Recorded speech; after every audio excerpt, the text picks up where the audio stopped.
Good morning, everybody. Happy Monday. We have a big show for everybody today. What do we have, Krystal? Yeah, the entire show, as you guys will not be surprised to learn, is going to be focused on Iran. We've got a million updates for you this morning, including 3 fighter jets being shot out of the sky in what is being claimed as a friendly fire incident. President Trump saying there are going to be more dead Americans. We're taking a look at the markets this morning as they open. Also already blowback here in the U.S. and abroad against our illegal aggressive war against Iran. We've got some polling indications that the American people are, unsurprisingly, not behind this whatsoever. And then we have 2 major, gigantic guests. We're so fortunate to get to talk to Professor Jeffrey Sachs this morning and also Professor Jiang, his first appearance on the show. He made, back in, I think, May of 2024, 3 bold predictions. 1, Trump was going to win.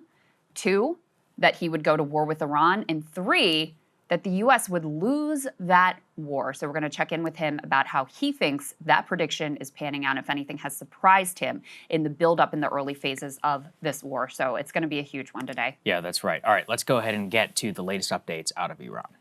All right, guys, we're going to start this morning with shocking images. Let's put this up on the screen. This is a U.S. fighter jet after being hit, allegedly by friendly fire by our Kuwaiti allies, falling out of the sky. And this is reportedly one of 3 fighter jets that CENTCOM is saying hit by friendly fire. The Iranians are saying that they are claiming responsibility for at least one of these jets, but our government is claiming this was friendly fire from the Kuwaitis. 3 U.S. fighter jets being shot out of the sky. Yeah. Now, as far as we know, all of the service members on board those fighter jets, all of those pilots are safe. There are some crazy videos out there, too, of them being recovered. In one of them, the Kuwaitis who find one of the pilots says, let's call an ambulance. The other one says, he's American, let's just leave him. Give a sense of the way that people in the region outside of leadership feel about American service members and about this operation overall. But Saagar, I mean, before I even get into any of the other elements, and we have a whole slew of them, just your reaction to this. This is a humiliation on the world stage. This is equivalent to what happened whenever those fighter jets were lost on the carriers in the middle of high seas. And this is what we've been warning about here for weeks, is about military readiness, lack of coordination with allies. You have drones, by CENTCOM's own admission in this alleged friendly fire incident. And by the way, they call it apparent friendly fire, so obviously the facts are still not 100% known, is you had Iranian aircraft, Iranian missiles, and Iranian drones all in the sky at the same time. Each one of these aircraft has a pilot, a weapons systems officer. That's why there's 6 crew that have been ejected, and they're at least safe for now, thank God. But these are $100 million aircraft per piece. So the $300 million just got evaporated in the sky. The scale of what is happening here is unbelievable. We're talking about potentially tens of billions already in munitions, in aircraft, and other assets, which are already lost and have been used in this operations. But perhaps more importantly is you don't want to have these emperor have no clothes moments, because you're looking at the seat of the global empire. And look, we're going to show you plenty of stuff. We are capable of vaporizing a lot of things, but in long sustained kinetic operations, as we're already watching, we have 4 Americans dead as of this morning. 4 Americans are already dead. The president and the top general keep saying, more to come, more to come. Maybe there have been more and they're not even telling us that. The president actually indicated in an interview with the New York Times that there likely are already more dead. And in I can't even call this really a speech, but a hastily edited statement that Trump gave yesterday, he spoke about how there will likely be more dead Americans out of this war. Let's go ahead and take a listen to that. Earlier today, CENTCOM shared the news that 3 U.S. military service members have been killed in action. As one nation, we grieve for the true American patriots who have made the ultimate sacrifice for our nation, even as we continue the righteous mission for which they gave their lives. We pray for the full recovery of the wounded and send our immense love and eternal gratitude to the families of the fallen. And sadly, there will likely be more. Before it ends, that's the way it is.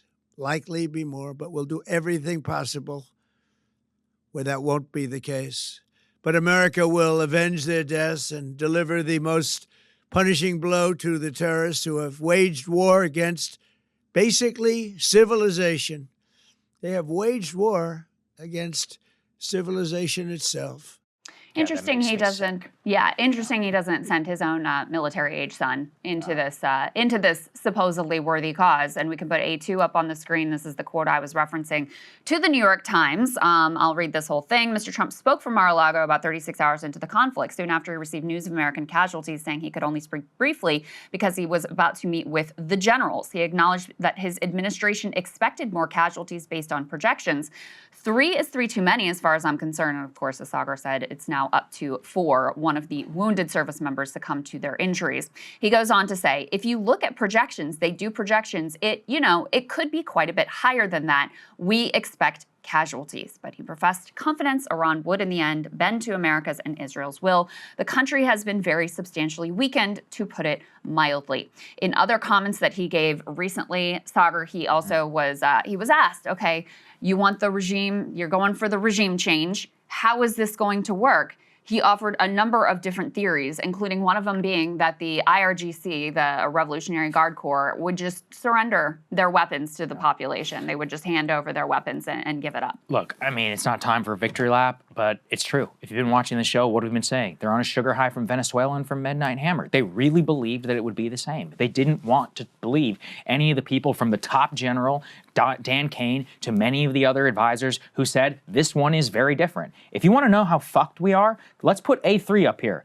Jonathan Karl at ABC News talked to the president last night, and he was asked about possible candidates to take over Iran. They were killed in the initial attack. Quote, the attack was so successful, it knocked out most of the candidates. It's not going to be anybody that what we are thinking of because they're all dead. Second or third place is dead. He is enamored at the strength of the U.S. bomb, or actually even in this case, it's the Israeli bombs that were able to take out these leaders. But this fantasy idea of the IRGC just handing over their weapons to the people, yeah, I'm sure that's going to happen. The very same people that just killed a bunch of the protesters who rose up against them. I mean, this is an incitement to civil war. Already, there are massive reports coming out of Iran of attacks on border stations. You know, why do you think that you want to do this? Is the Syria model. You eliminate the border and you flood it in with a bunch of friendly, aka CIA-backed assets. Does anyone want to tell me who the great enemies of the Shia people are? Al-Qaeda. I mean, we've got an Al-Qaeda leader sitting on the throne in Syria, right over there. Just think, this is going to be Libya on steroids if the Israelis and I guess these Americans now get their way. We're screwed. They had no plan. They really believed some sort of Delcy Rodriguez thing was going to happen. And another way where you can see the lack of coordination, look at the Gulf. These guys have been caught completely flat-footed. The Kuwaitis are throwing things up. This is not a sophisticated military. You have Doha. I mean, I used to live in Doha. I am watching places where I know with ballistic missiles falling out of the sky. Some of these hotels, you and I have been to these hotels. Yeah. Can you imagine? Dubai Airport. I've slept in that airport 1,000,000 times. Closed down. Yeah, it's gone. It is hard to, I mean, the Dubai piece is wild. It's crazy. And because the whole brand proposition of Dubai is like, oh, we're sort of exempt from any instability from the region. We're like exempt from that because this is where the global elite keep their money, right? This is where you can go and buy these palatial, multi-million-dollar luxury properties. This is where you can go on your, your exclusive vacation and, with the beautiful beaches and the manufactured, super high-end luxury hotels and all of this, the tallest building in the world, et cetera, et cetera. Now you've had some of those hotels hit. You've had them struck. You have all these videos coming out of people who are shocked. And there are tons of Americans there, by the way, but people from all around the world, the global elite all around the world. This is a manufactured playground for the rich that is now taking hits by Iran. The damage this will cause long term to their whole sort of value proposition there, you can't even wrap your head around. Then we're going to get to the market fallout. You had Saudi Aramco, you had some of their assets hit. You have Qatar completely shutting down their LNG production. Already massive impacts. The Strait of Hormuz is de facto closed because the insurers won't insure the the cargo ships that are going through there because the Iranians have attacked a few ships that are there in the region. And so the insurers say, no, you can't travel through there. So that's all it took. That's de facto closed now. Something that Saagar, I mean, we've been hearing about threats and how dire that would be because 20% to 25% of the world's oil passes through there. So, and it happens to be the oil that's most influential in terms of setting the price for the market. So it's an extraordinary disruption. You could sort of, I think, equate it perhaps to the level of disruption we saw in the early phases of the Ukraine war in particular. Yes. That's at least where we are already. And we are mere days into this war. So you have U.S. fighter jets either being shot out of the sky by Iranians or by our own allies. You have damage to our allies throughout the region. We're going to ask Professor Sachs later on about this clip of a Saudi analyst saying the Americans abandon us and only care about protecting the Israelis. You have already dire warnings and concerns about the number of interceptors that we have remaining. The Iranians, which, look, they're taking a lot of damage. I mean, they've had hundreds of people killed, huge damage in Tehran and other places in the country. These horrifying images, obviously, of these schoolgirls, the hospitals that are being hit, etc. But they also seem to have learned from the 12-day war. And their strategy is, we're going to send out all of these drones, which it's the similar drones to what the Houthis were using. By the way, the Houthis have joined the fight. Hezbollah has joined the fight. These $20,000 to $30,000 drones that they can produce, mass produce, and just send out. And you exhaust the stockpile of interceptors of both the Israelis and the Americans. And then later on, you hold your bigger stuff for later on. Now, that's a risk for them because it's possible that their ability to launch those missiles gets destroyed. That's certainly the goal of the U.S. and the Israelis. But, it's not a crazy bet that they're making right now. And they know that we have much less stomach for and capacity to take damage than they do, because for them, it's existential. For us, we don't even want to be doing this shit. Right, yeah, we're already 4 more lives than this entire thing was worth. And all the people at the top are telling us that there are going to be more. Why don't we show some of the video just so you guys can see? It's not just us talking. This is a region which is on fire. I mean, nobody has seen scenes like this, literally ever. I mean, even at the height of the Iraq War, it was in the middle of Iraq. This is West Jerusalem last night. I mean, look at that. Can you imagine living in the middle of downtown and watching a missile? Densely populated. I've been to West Jerusalem. That is crazy. Look at this. This is in Kuwait. You can see an American soldier, American service member filming this.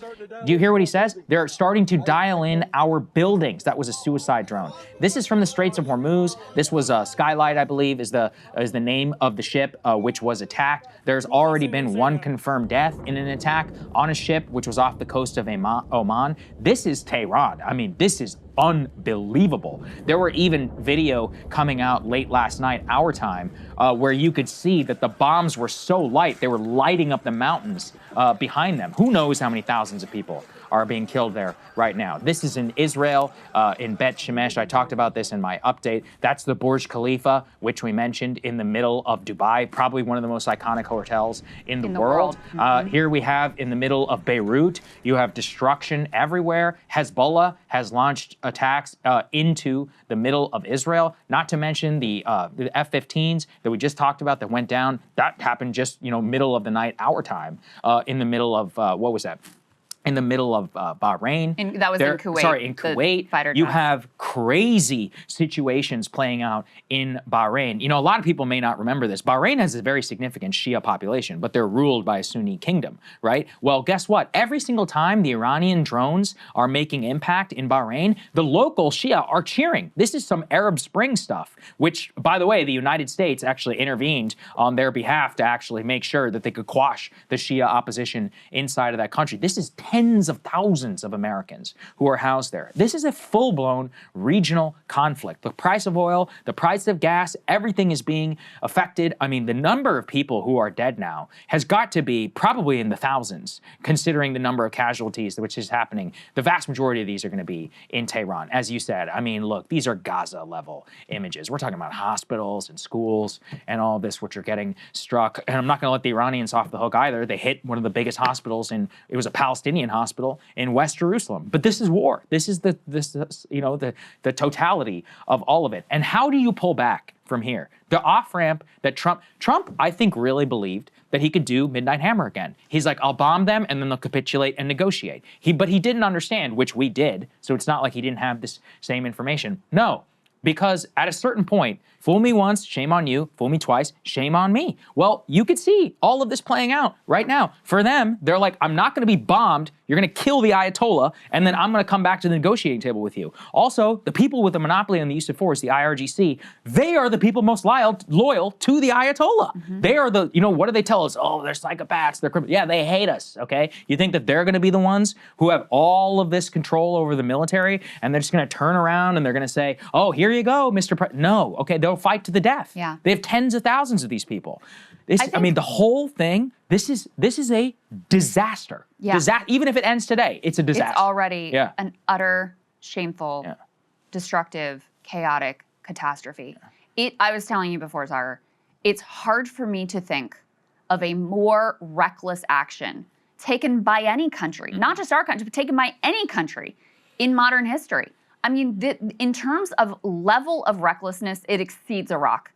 I mean, the lies that we don't know what the objective is. We don't know what the goals are. We don't know what the strategy is. Our allies are not with us. They didn't even bother to manufacture consent.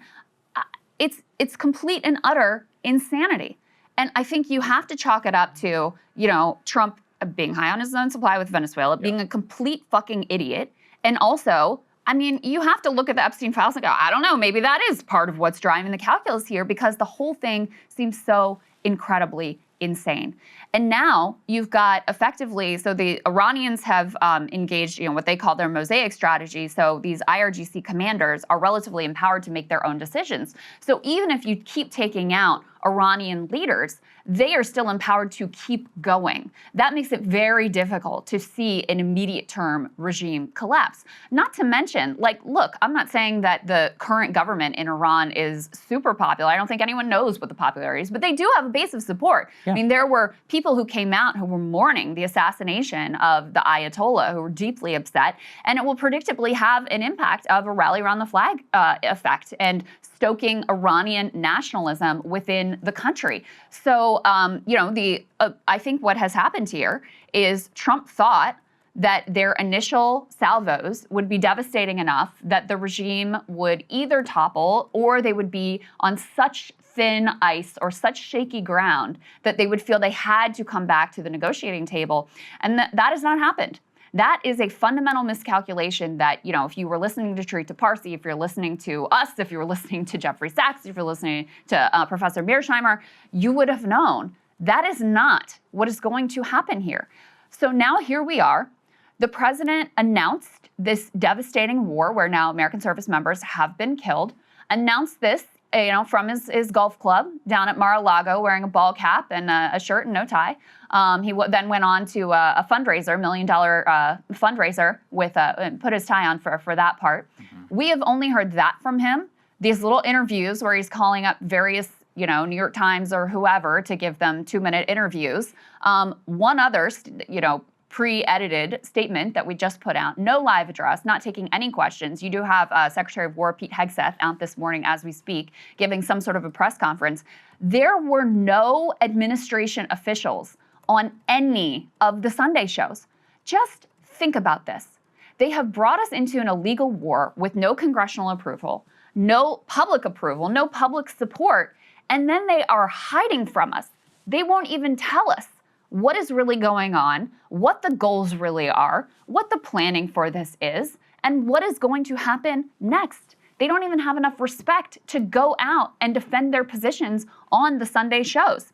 And we can put, we have an element to that effect. This is part 2A11, guys, that you can put up on the screen, just showing what I'm saying here. But this is one of the things that is utterly stunning to me.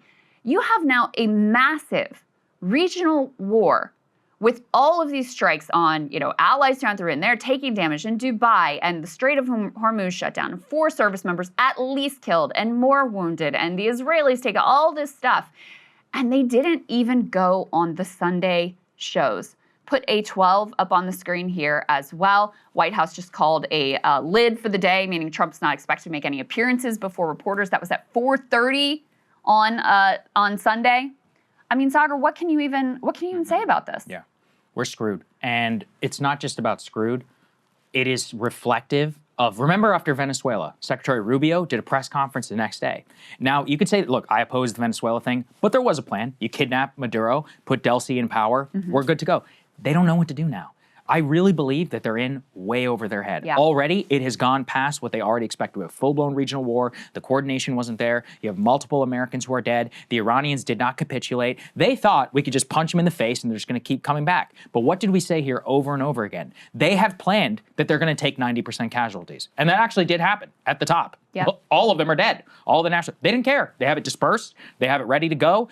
The entire regime, basically at the top of the national security establishment, has been killed. Didn't stop a bunch of missiles flying into Israel last night. Israel got pounded yesterday. Remember this too. Israel has a massive amount of censorship. They're broadcasting the IDF telling, do not post videos because it gives the battle damage assessment. We have no idea what the catastrophe is like inside of Israel. But you look at that image of that missile and there were videos of ambulances on the way there. God only knows how many people were killed or who, the damage that happened. So keep in mind that it's already gone past what they expected. And now that's why he's scrambling. He keeps floating these things. Oh, we'll talk to them. Yesterday he said, we'll be talking. Barak Ravid goes on TV and goes, when he says talking, he doesn't mean talking to the current regime. Who's he talking to? The Shah's fail son? The Pahlavi idiot? Like, that's what we're dealing with. Wow. And it's catastrophic. I mean, beyond, because like you just said with Iraq was worse, okay, in terms of damage, but the plan was there. Install Ahmad Talibi, we go in, we find the fake WMD,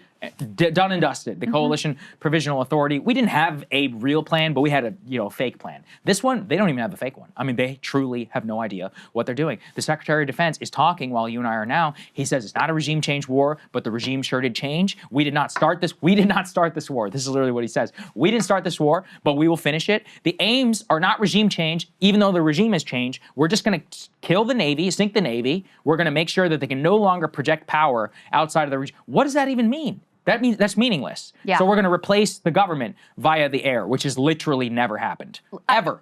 Yes, that is worth underscoring because I was listening to Robert Pape on this.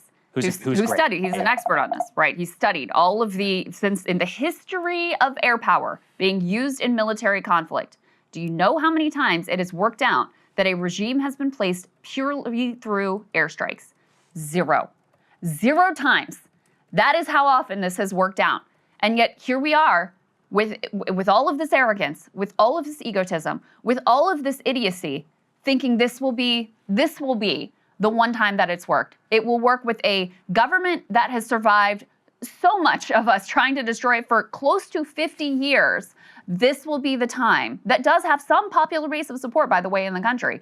This will be the time that it works out. What a bunch of fools. You know, on these fake negotiations that were going on that were clearly just a ruse, in order to, buy them time so that they could amass this whole armada in the region and all of the air power that we have remaining, all of the interceptors we have remaining and all of that. There are reports that, Kushner and Witkoff, they couldn't even understand what the Iranians were offering. Because if this was truly about nuclear weapons, and we, Dr. Trita Parsi, who we've had on this show many times, and he was speaking to another, I think over on MSNBC, he was speaking to them. He said, listen, I was an informal advisor to the nuclear talks back under the Obama administration. And there is no doubt that what the Iranians were offering here went way beyond what Obama was able to achieve. They offered significantly more concessions. So if Trump wanted to just take that win and say, look at what I did, what Obama could never do, blah, blah, blah, that was there. But again, first of all, that was never the goal. I mean, we've heard, we care about the protesters, we care about freedom, but we care about the ballistic missiles. Then we had, we're worried about their Navy. And by the way, we're still worried about the nuclear weapons, which we told you we obliterated during the last war. So, I don't even want to give them credence to any of the lies and bullshit that they've told here. But if it was really about nuclear weapons, if it was really about the nuclear program, they offered far and away beyond what the previous nuclear deal entailed. And there are reports that Kushner and Witkoff could not even comprehend what was being said to them. And that is, again, it's intentional because they weren't there to negotiate. They were there to stall and buy time for this pre-planned operation. Yeah, that's right. Now let's turn to what we have now so far. So what are the pretexts that the president gave? Nuclear weapons. Here's Senator Ted Cruz saying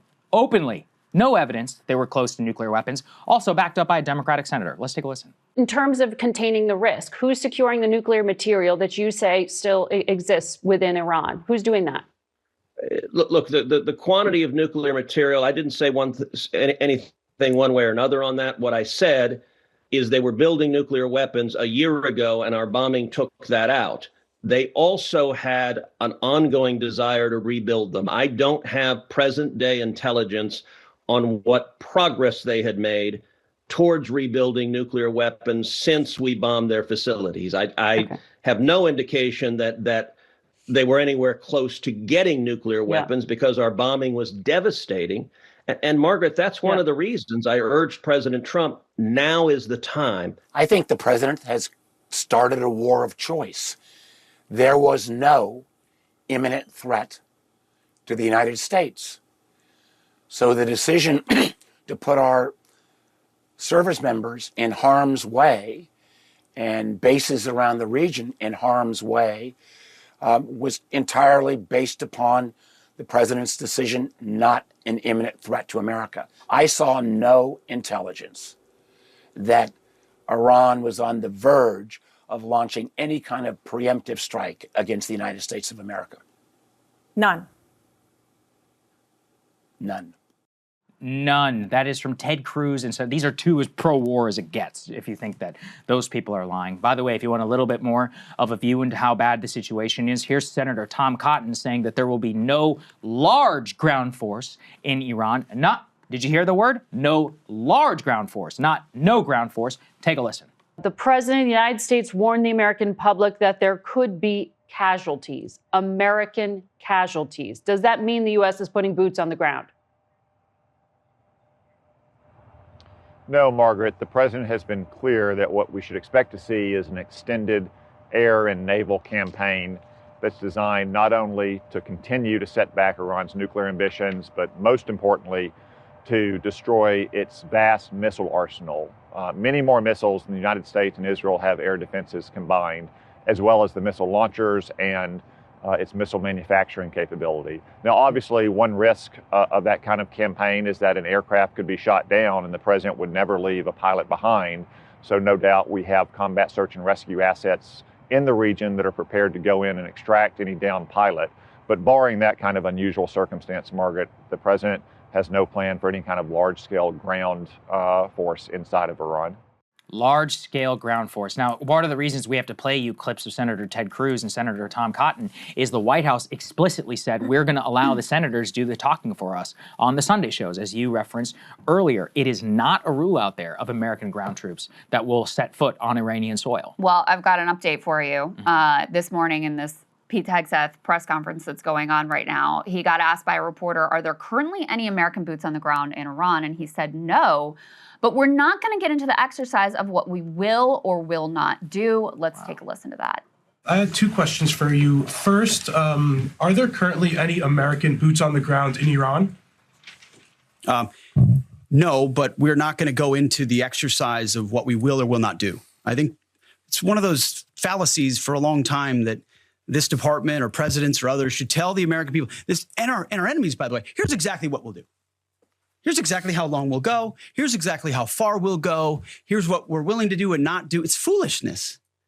And so President Trump ensures that our enemies understand we'll go as far as we need to go to advance American interests. But we're not dumb about it.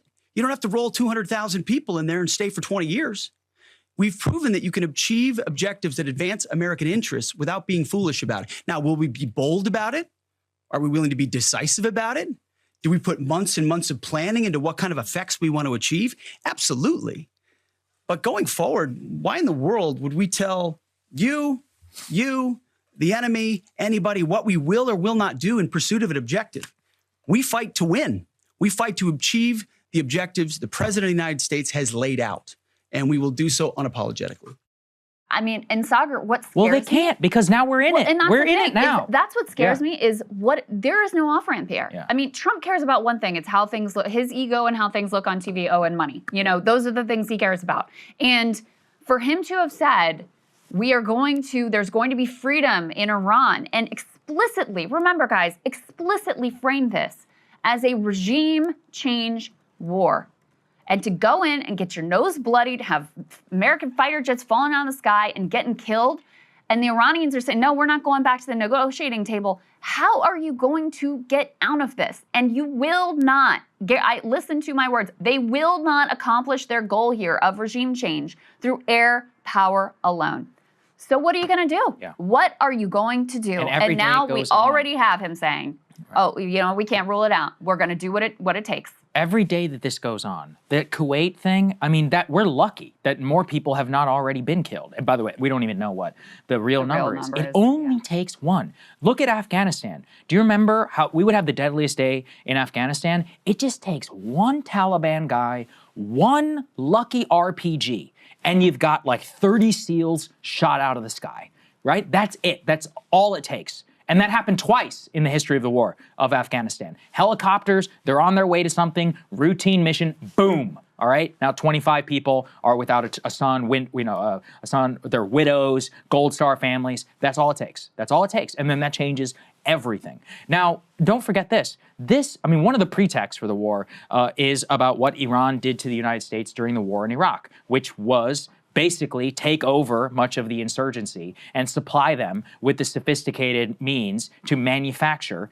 these IEDs. It was an EFP, if I recall, which is a very specific deadly type of IED that was dramatically more lethal than anything else that was seen on the battlefield. Now, look, that's true. It is true. They are responsible for hundreds of deaths in the war in Iraq. We shouldn't have been there in the first place. But I love that this pretext is now currently being used. If you wanted to strike Iran for doing that, that would have been the time. There are people alive watching this show today who there are people who are watching this show today, literally probably right now, who were not even alive at the time when all of that happened. You can't use some 20-year-old pretext. If you wanted to kill him, you should have done it then. And you think the Bush administration wasn't up to it? Do you know why they didn't do it? Because they were bogged down in Iraq already, and they're like, well, there's nothing that we can really do if we want to branch into Iran. That's really what this is about. But also think about what that means is that we're supposed to believe that this army, which, yes, has this conventional capability right now of ballistic missiles and all of that, is just going to go quietly into the good night.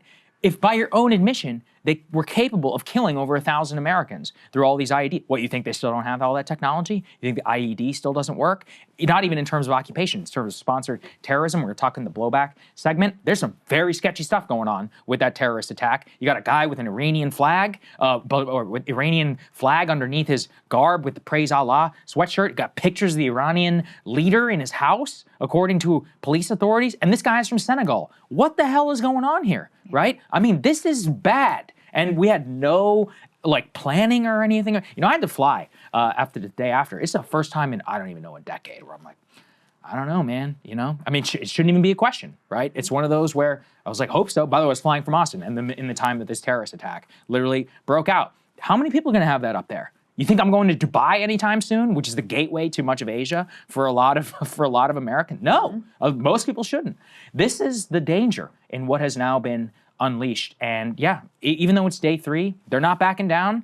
Trump says it's going to take, 4 weeks? Is that what he said? That's what he said, 4 weeks? 5 weeks. We'll see. Already, just yesterday in the New York Times, he floated cannibalizing global stocks of ammunition. He says it won't be difficult. We have tremendous amounts of ammo. We have ammo stored all over the world. This is a nightmare. If you care about China and deterring Taiwan, we're done. Yeah. All right? We're done. We're already probably 50% blown through the interceptor stock. We have maybe 3 or 4 weeks left. And last thing here, I'm just seeing this now because European gas prices skyrocketing like 50% because of all the, the shutdown of the Qatari LNG production and, everything that's going on. The EU has now reached a, quote, panic moment as not all member states have sufficient energy reserves. A leading energy analyst says the EU is likely to do what?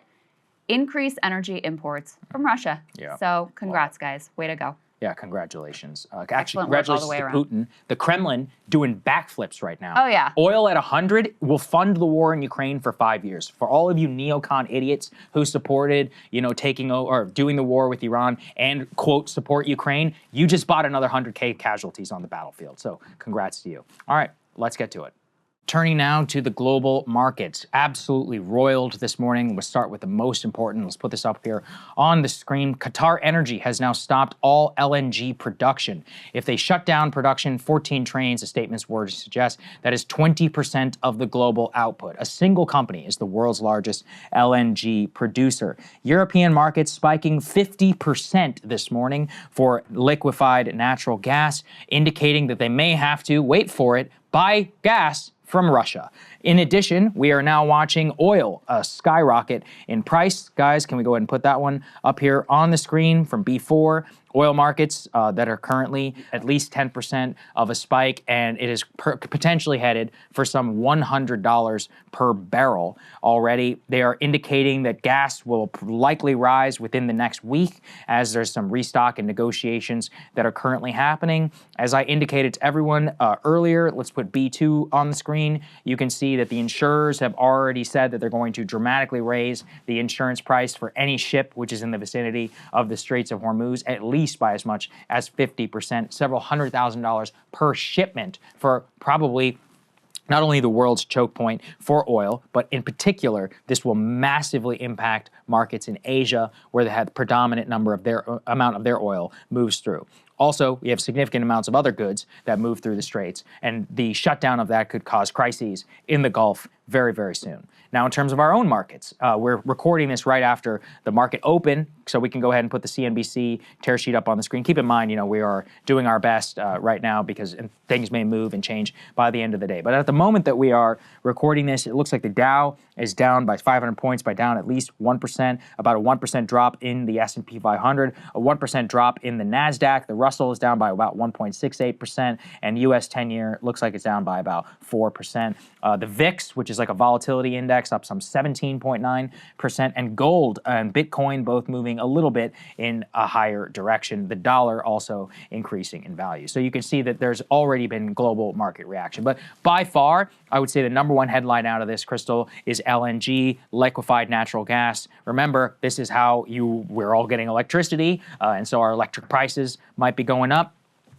Energy, LNG, and oil are global commodities. So just because the price goes up somewhere else doesn't mean that it won't necessarily affect you. And then we also will have to show you this, Saudi Aramco. Let's put B1B up here on the screen. This was video just coming out this morning. A Saudi official telling Al Arabiya that fires at Saudi Aramco are, quote, not the result of a direct Iranian strike, but were caused by falling debris from an intercepted drone. But regardless, obviously a drone going after Saudi Aramco, the largest oil refining export facility in the entire world. The refinery has a capacity of some 550,000 barrels per day, and a significant portion of the global oil supply in that single field at that processing facility. So the Iranians are waging a full-blown economic war, I think, on multiple fronts. So if we think about the Gulf states outside of Saudi, for them, it was energy plus prestige. So they've crippled now the Qatari gas field. Now they've already had bombs and things go off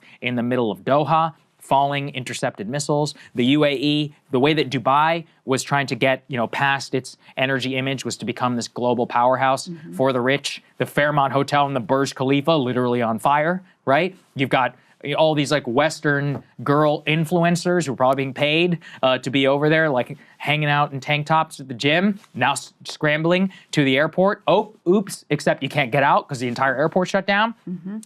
Semaphore reporting this morning, the going rate for a PJ out of Saudi today is $350,000 for a single one-way flight.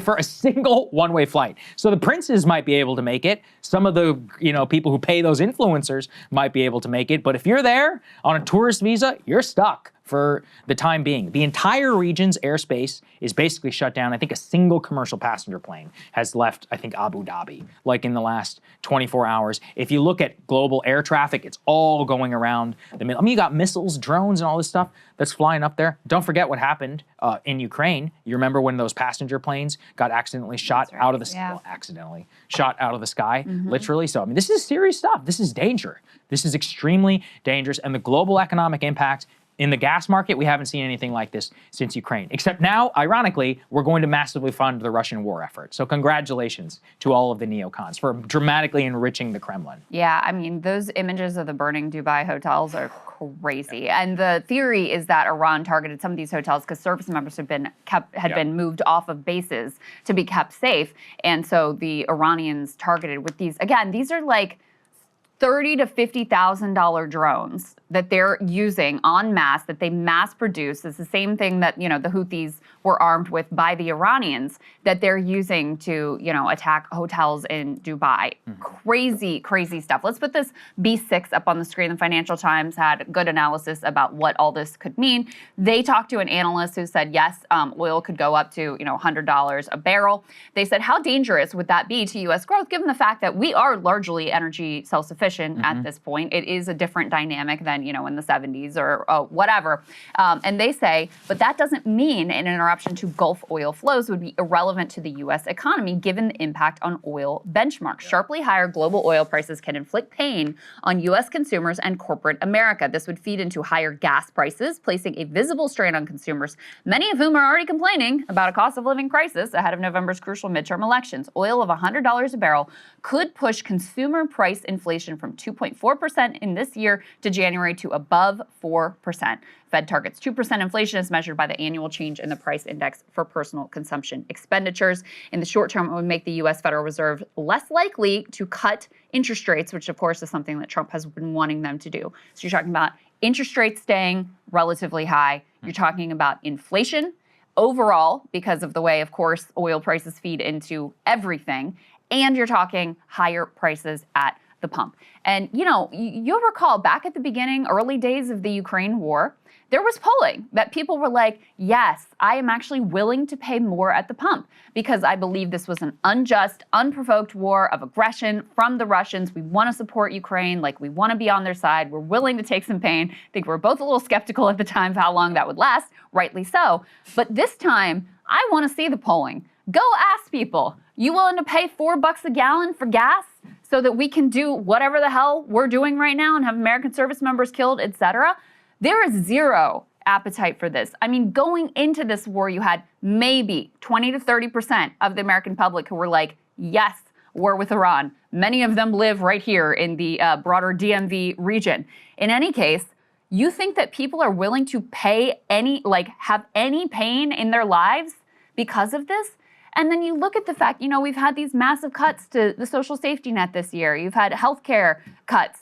You've had, you know, you had the whole Doge thing and all kinds of, you know, things that have been made life made more difficult for people. And meanwhile, we're letting $100 million fighter jets get dropped down to the sky, reportedly by our allies, and God only knows how much is being spent on this whole absolute catastrophe. They'll never tell you. I mean, do you even want to know what the operating cost on a B-2 bomber is? That's a 36-hour mission from the United States over there. It's millions of dollars, every time it leaves the base.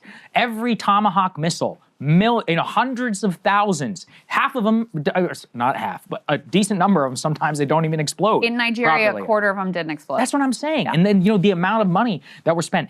The General Kane this morning said more troops already on the way. So we already had tens of thousands of troops who were in the region. Now he's saying more troops. Anybody remember what it was like in the middle of Iraq? I really feel already there was a report coming out for one of the guys who was injured, a Navy reservist, 911 dispatcher.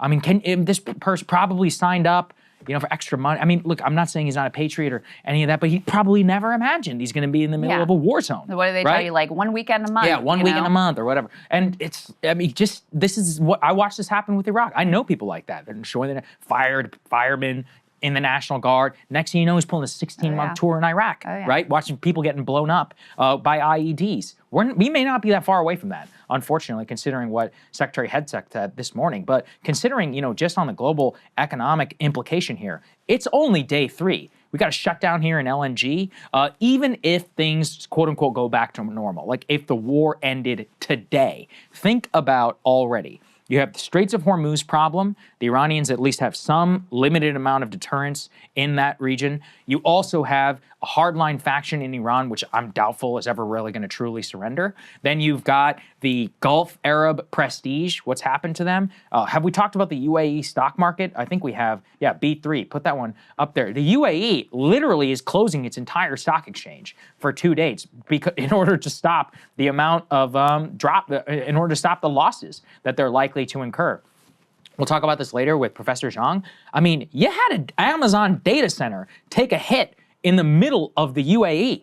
That is disastrous for them because their whole economic pitch was, hey guys, we've got plenty of cheap energy over here. There ain't no NIMBYism out in the desert. You build whatever you want, suck as much oil out of the ground, we'll power it for you, and we've got millions of dollars to boot. You think they're not gonna rethink that? All of these data center companies and others that are gonna be building them out in the Middle East? I mean, this is an absolute disaster already.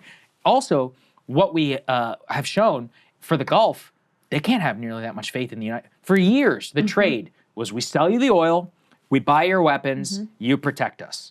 It's not working. I mean, at the very like with these drones, there's not much you can do against them. As far as I know, from what I talked to some of the experts, the way that the Ukrainians deal with these Iranian drones, you put a belt-fed machine gun and you just fire it at them. Yeah. That's basically all you can do. Although that requires a lot of ammunition, which, even then, we're already talking about having to cannibalize global stocks. Our companies, our defense base is not prepared for the spin-up that was going to be required. No. If this lasts more than 3 months, we're going to have serious problems. Serious problems. Like we're going to be down to the absolute scraps. This is what the generals were warning about. I just saw a report this morning from inside of Iran. They say, so far, Iran has declined 3 requests for mediation. From Tehran's perspective, the country possesses the capacity and preparedness to sustain high-intensity conflict for a period of approximately 60 to 90 days. Within this strategic calculus, accepting a ceasefire at an early stage would not constitute an advantage. Rather, it would carry greater long-term strategic costs than continuing the confrontation. For them, they're going to say, let's take as many casualties as we can to sustain for 60 to 90 days, inflict maximum damage on all of these people, cripple them, and bring them to high-risk strategy, right? Because, I mean, look at the videos that we've already showed you. Who knows how many thousands of people are dead in Tehran? Do you think the Israelis care about civilian casualty? They're carpet bombing that place, from what we already saw last night. So, I mean, it's a catastrophe. Like literally, it could end today, and already everything has changed. Absolutely the case. Absolutely the case. And I just can't get some of these images out of my head. That plane plummeting to the ground. There's one going around. We didn't put it in the show because we weren't 100% sure that this is real, but it appears to show an American service member on the ground surrendering as a local Kuwaiti who found him, has a stick over his head, ready to beat his ass. Humiliation, like this is horrifying humiliation. And we're supposed to be the whole point of all of the foreign adventurism from this maniac of a president that we have is supposed to be about maintaining our status as the undisputed global hegemon. That's what really at its core, and he functions in this like mob boss, ego-driven way. That's what it's supposed to be, throwing our weight around. This is what it means to make America great again, blah, blah, blah. You have these images of American service members at the mercy of just random local people in Kuwait or in other, places that are supposed to be our allies. It's, how are you going to persist as the global superpower when this is the level of humiliation that you're already suffering? And listen, I mean, let me be clear, like, there's no doubt our military is much bigger than the Iranian military. Like, us and the Israelis, we can inflict much more damage on them than they can do to us. But for them, this is existential. They will fight to the death. And by the way, a lot of people in the Iranian government, like, they actually believe in what they're fighting for. Like, they are actually committed to some principle. It might not be principles we agree with, but they are actually committed to some principle and willing to fight for those principles, which we're seeing, not to mention that they're fighting for their lives and the very existence of their country and their government to continue. They have, to say they have more skin in the game here is just like an unbelievable understatement. So listen, the economic warfare is going to be just as central to this as the military warfare. And the Iranians know that with our allies in the Gulf, they are incredibly vulnerable. The Israelis and their whole, defense tech sector, they're very vulnerable. Or they think they are actually willing to take some pain in order to take, the Iranian government off the map. And let me say something else about our great Israeli friends.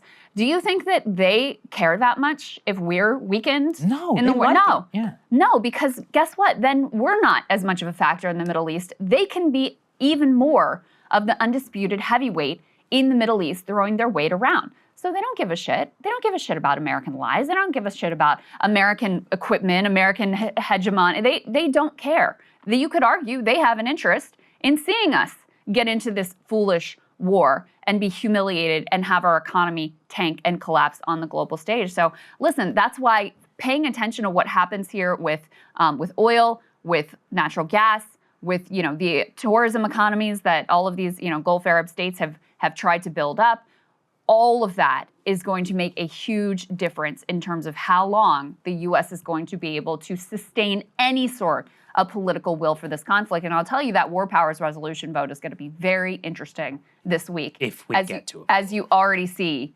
like blowback, obviously in terms of the markets, and then we're going to talk about the global blowback as well. I hope that we get the vote. I'm not sure. All right, let's get to blowback.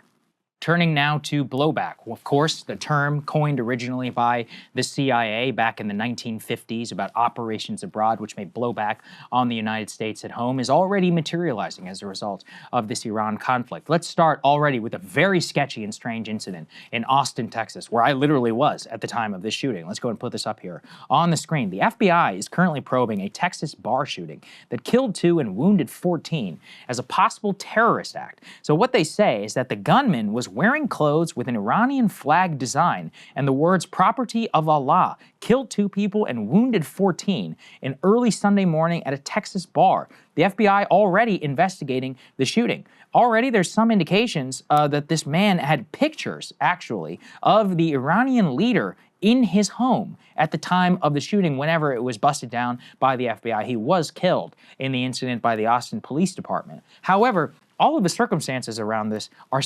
extremely bizarre.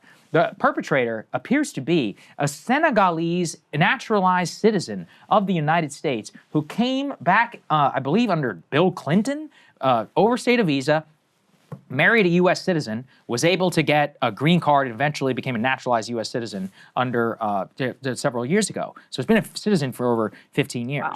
But, I mean, you got a person here who's, again, literally from Senegal, which I didn't even know there were a lot of Muslims in Senegal, but whatever, who is now apparently some sort of acolyte or inspired by the attack on the Iranians, which has already happened on the very day of the attack. I mean, look, if you ask me, you shouldn't even be here, but you're here now. I mean, what do we do? This is the exact problem that we have right now. I mean, some of the right-wing fever dream has always been like, look, there could be like terrorists or other people. Sleeper cells. No, but like actually, I mean, for real though, this is crazy. You literally have a guy from Senegal who's been a naturalized citizen with pictures of Iran. Look, he could be crazy, right? I mean, I'm not going to put that past anybody. But of course, this is the same problem that we would have during the global war on terror. And I'm not saying that's, just because people are here and they want to start a terrorist attack doesn't mean that we shouldn't do something abroad. But you should think about it a little bit. And maybe the FBI director shouldn't be chugging beers in Milan at the time, allegedly around the same go time that the order was issued by the United States government. So did anybody think about it at all?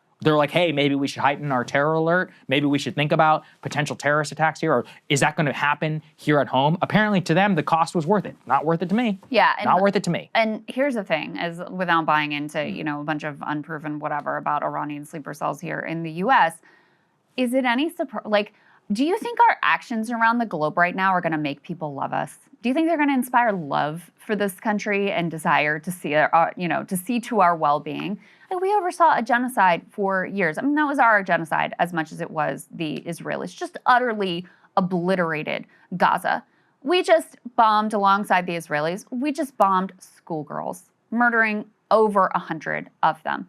Already, there have been something like 8 hospitals in Iran that have been bombed. Just a bully throwing our weight around, might makes right, no care or concern about the barbarism. And look, the Ayatollah was not only the leader of Iran, he was also a spiritual leader Yes. for Shia Muslims, okay?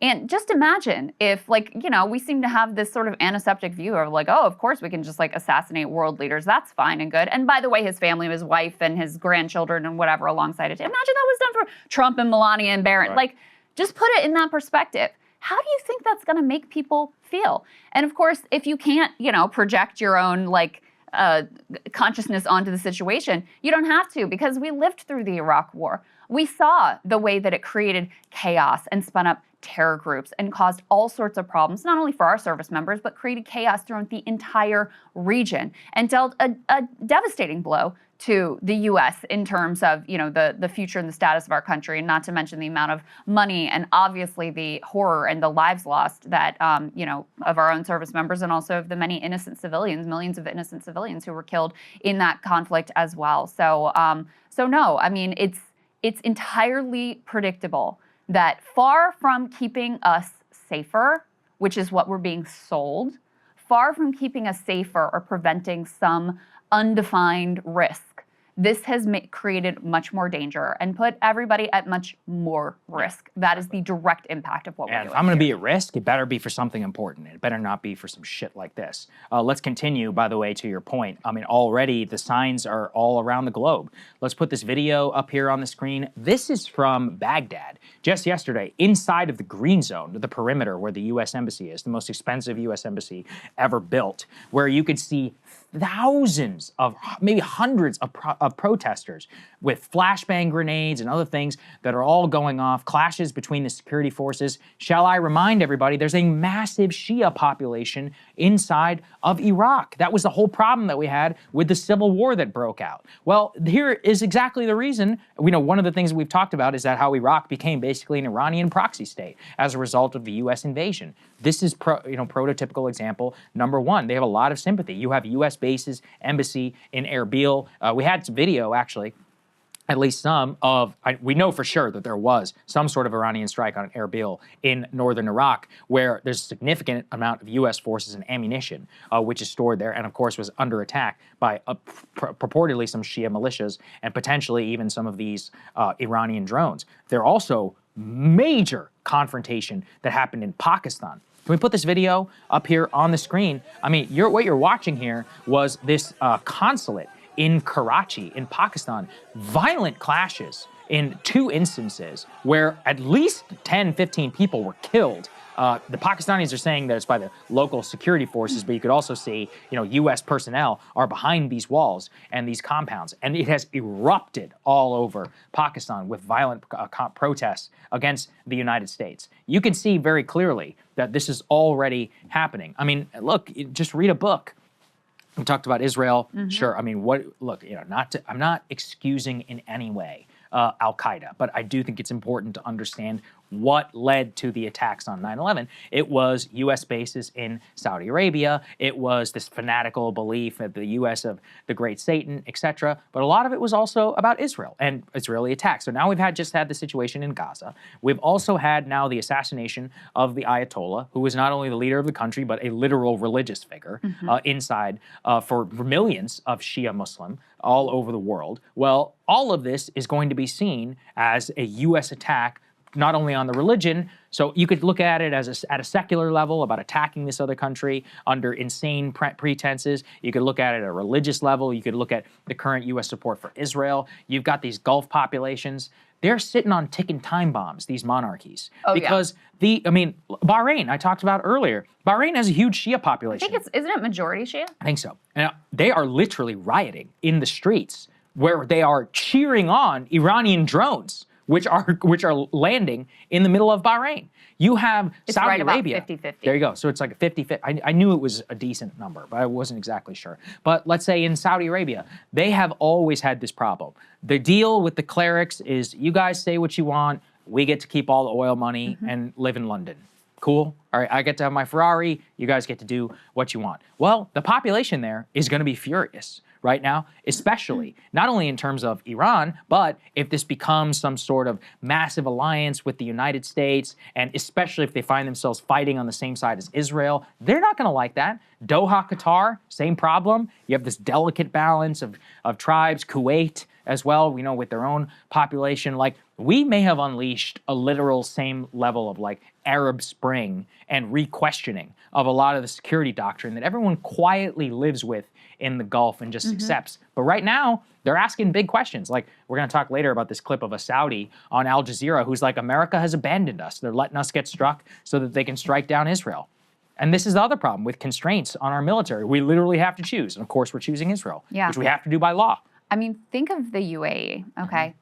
Somewhere around 90% of the population in the UAE are foreign expats. Right. It's wealthy foreigners, but it's predominantly actually the poor laboring class that are brought in and treated horrifically, like indentured servants, effectively. And so, you know, if the wealthy foreigners are like, I'm going to find some other destination for my money that's not getting bombed. How about that? If they leave, then you have an economic collapse. And by the way, the indentured servant class who are there, driving the taxis and doing the DoorDash and all that sort of stuff, you think there aren't other places in the world they might prefer to go also that isn't getting bombed? And by the way, if the economy collapses there may not be so much work for them there anyway. Like, you're talking about a very precarious system here. And, again, I come back to that photo that, I don't know if it's real or not, but I do know the video of the service member who got picked up and the local Kuwaitis are like, he's American, just leave him. We've got video also of of Bahrainis who are celebrating as they're watching their own country get bombed by Iran because it's, U.S. assets that are being hit. Like, that's what we're talking about here in the region. Just like here, the view of the leaders do not necessarily represent the view of the public.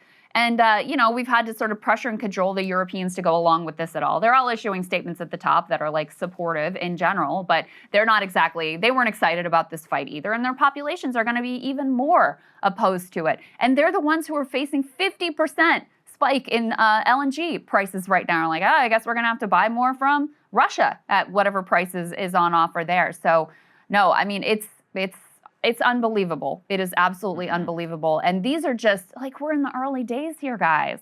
We're just seeing the rough edges of what is going to come to pass. In Pakistan alone, it wasn't just that one incident at the embassy. There have been 30, for this according to DropSite, 35 people killed in Pakistan amid protests over U.S.-Israeli attacks on Iran. At least 35 civilians have been killed across Pakistan after protests erupted denouncing the joint U.S.-Israeli strikes on neighboring Iran that also killed Supreme Leader Ayatollah Ali Khamenei.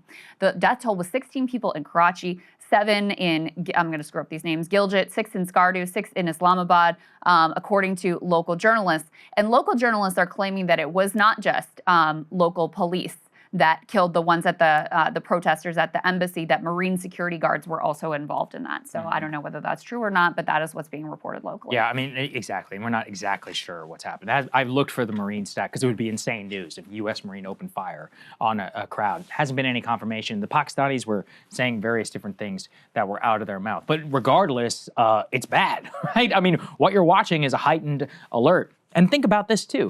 You know how many, I don't even want to know the number of American citizens who are stuck in Dubai International Airport or Doha International Airport or Abu Dhabi's airport. I mean, do you know how many people fly from here to Asia via the Gulf? Tens of thousands of people probably per day that are moving through the country. Just think about that entire choke point where all of these people are now stuck. When I lived in Qatar, the number, you couldn't even this was 2008, you couldn't even throw a brick without hitting another American citizen or somebody from the UK. Dubai is even more British and American, right? And foreign than even where I was. The expats are everywhere. They're all over Jordan. Anywhere where there's oil in the UAE. All of these people, their lives, they're gone, right? They're going to be selling their houses and their cars. Within a year, I don't think any of them are going to keep living there. This has dramatically shifted that. The blowback section, too, I think is really important just to consider. And look, I wasn't even talking about Iranian sleep, although, again, I still think it's weird, the circumstances of all of this. It's still bad if it's just like a quote-unquote lone wolf attack, which you could easily expect as a result of this. Absolutely. Right? Especially with the population and all these people that we have in the country. We have no idea, in some cases, who any of these people are. And you've got that, and then you've got the international situation. Every U.S. base is now on a heightened alert. We've got confrontations with Turkey, which is a NATO ally.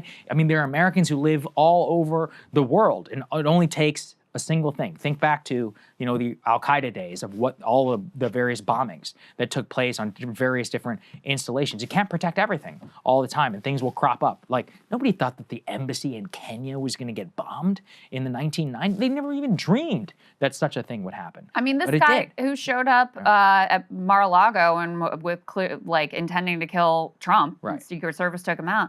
Apparently, he was a former Trump supporter, Right, who was concerned who's about disgusted Epstein. about the Epstein files and the economy. Yeah. So, I mean, when you listen, you have a president who has taken this country into a war that we did not want, right? And who is covering up for some things in the Epstein files. And everybody's gotten a glimpse now of how the world really works.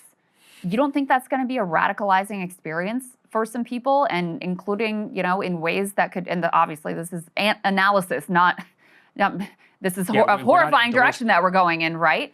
But you'd be crazy. We're a country, you know, full of guns and untreated mental illness, and, you know, being led by a mad king who doesn't care about anything but like his ego and his money and his corrupt regime. It is a recipe for disaster on every single level, and the fact that we're already starting to see, you know, that blowback is unbelievable. You can't control the whole world with the barrel of a gun. You know, you just can't do it. It's not going to work. So as much as he thinks he can just throw his weight around the world and he's got the biggest guns and might makes right, et cetera, like the people of the world are going to have their say as well. And effectively, the only ones that support it are like a small Iranian diaspora, mostly here, and the Israelis. Like that's pretty much it. The rest of like the citizens of the entire world are like, what the fuck is wrong with you right now? Right. All right, let's get to polling. It doesn't help in terms of public perception when immediately after announcing in a pre-edited statement where you're wearing a baseball cap and you know, something Saagar would be concerned about, and me too at this point, no tie, just, you know, at your golf club, just casually announcing that you're dragging us into another Middle Eastern war with no particular end game and, you know, no end in sight and already Americans dying in this war. Immediately afterwards, what do you do if you're president of the United States? Let's put this up on the screen.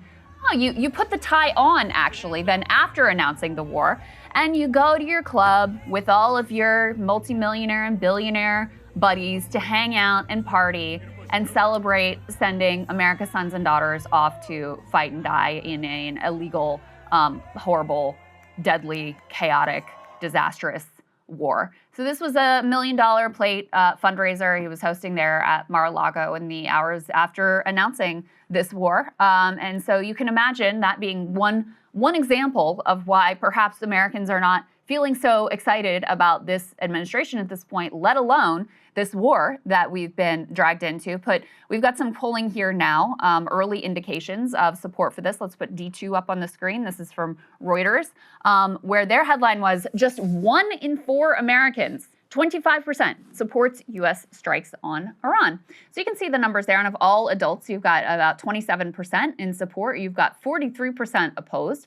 I want you guys to understand how crazy, and keep these numbers up on the screen, how crazy this is. I don't know if y'all have been watching cable news, but CNN and Fox in particular, oh my God, the pro-war propaganda is through the roof. Many have been saying it would be hard to see how CNN can get even worse under the Ellisons, but I'm sure they'll figure out how to manage that. Barry will rise to the occasion to make it even worse, but it is so bad. And in spite of that overwhelming war propaganda, you still have only 27 adults who are like, yes to this.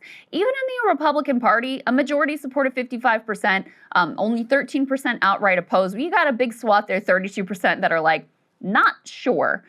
Democrats, only 7% support. I mean, I think they're all elected here in D.C., apparently, all 7% of those Democrats that support this. And then with the independents, you've got 19% support. Let's put the next one up on the screen to see another poll. Here you go. This is from the AP. 21% only support it in this particular poll, and a near majority, 49%, oppose. 30% say that they are not sure. Let's compare this. Let's put D4 up on the screen. Shall we compare this to support for previous wars, which also ended disastrously, by the way? The Afghanistan war, there was overwhelming support because, you know, the thought, okay, there was an actual connection between Afghanistan and 9/11. Bin Laden was genuinely hiding out there. And so even Democrats, 90%, were in support of, okay, let's go into Afghanistan. And even that, we see the way that 20 years later, it was a total catastrophe and just ended with the Taliban back in power. The Iraq war, you can see overall, even though there was some dissent, I was part of it, there was some dissent, but still, overwhelming support. 72% supported military action in Iraq. Think about that. And now here we are today. For Iran, 34%. 34% supporting military action against Iran. And that is likely to be effectively at the peak because already things are going sideways. And I want people to take note, and we're going to cover some of this tomorrow, of especially the, you know, a bunch of the Republicans are basically going to go along with whatever Trump. You'll have some notable and very courageous dissenters. Thomas Massie, maybe Rand Paul, maybe a couple others, okay? On the Democratic side, you have a divide. You have some people who are quite clear, no war with Iran. And then you have the bullshit process group that are like, well, he didn't brief us and he didn't make his case and he needs to make his case to the American people. I want you all to remember who those people are. Take note of where everyone is right now, because I believe a year from now even, I don't even think it's going to take that long. With Iraq, it took years. With this, it is going to be very quick. There will come a time when basically everyone opposes this action and sees the folly and the disaster that it ultimately is. And I want you to look and to remember who said what right now at the time when it shouldn't even be that difficult because the public opposes it. But there's a lot of money on the other side of the equation, pressuring people, AIPAC being one of them, pressuring people, pressuring elected members of Congress to support this insanity.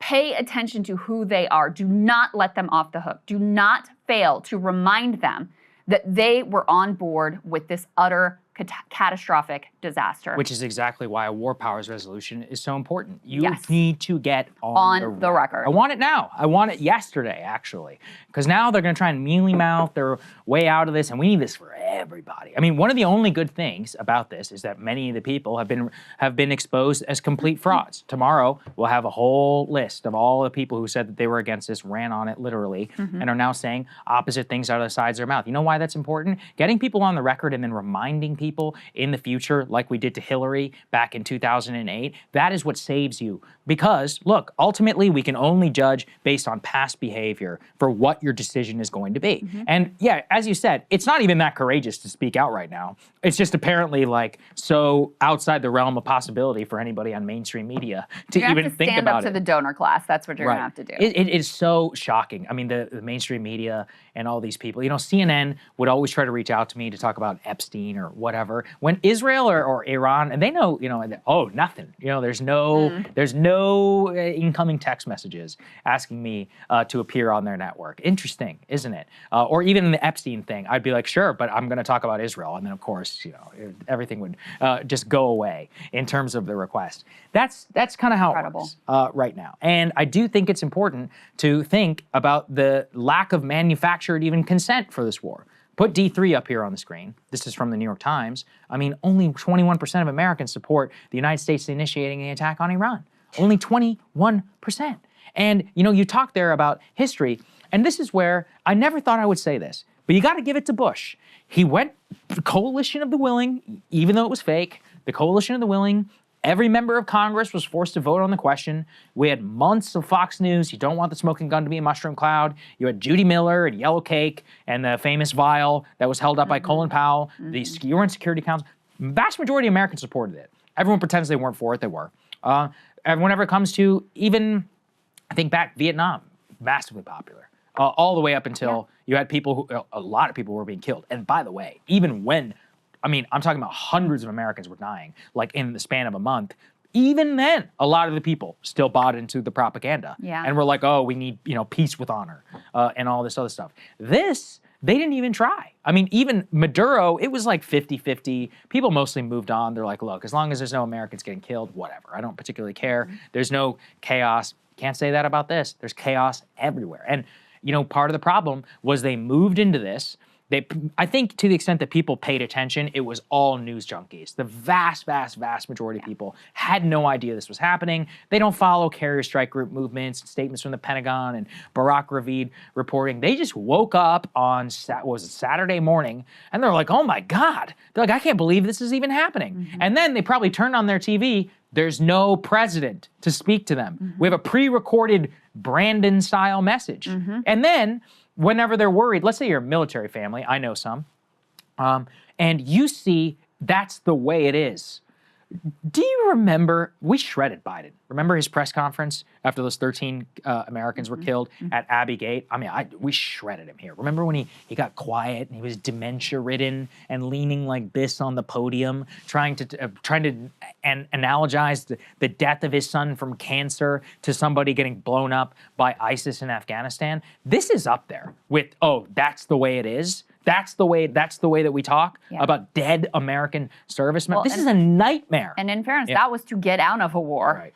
This is getting us into a war, and so casual. And I feel like a broken record. I keep tying it back to the Epstein files, but you see in the Epstein files, you see the way that they look at other humans. They don't see you or your kids as human in the same full way that they see themselves and their class allies and their fellow, Epstein class allies as full human beings. And that's why they're able to so casually send people in to fight and die in these wars. And, the backdrop here is you've got people who can't afford homes, who are, prices are still way too high. You've got, a full court press to develop AI that is going to eliminate many white-collar jobs. The promise or the threat is eliminate all white-collar jobs. That's the backdrop.